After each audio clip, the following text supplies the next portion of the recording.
taký, že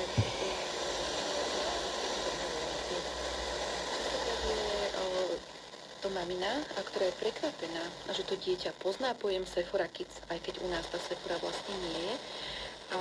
A že to vlastne častokrát, až keď ich konfrontujem a snažím sa, aby si otvorili ten svet, aby tá mamina pomohla s tou tomu dievčatku, aby to dievča povedalo mamine, že čo je teraz trendy, aby aj ona vedela a tým pádom to vie trošku ukontrolovať a pomôcť nasmerovať to dievča. A naozaj sa mi to stalo viackrát, že tie maminky ani nevedeli.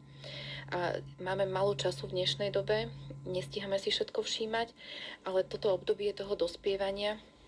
a tých zmien a toho riešenia výzoru musíme to viac asi zo strany tých rodičov si všímať a komunikovať s tými deťmi. Je to aj veľmi citlivé obdobie, mnohí aj tí psychológovia, ktorých som teda pozerala, ako sa vyjadrovali o tejto téme, hovoria, že v tomto období to práve môže viesť potom k zníženiu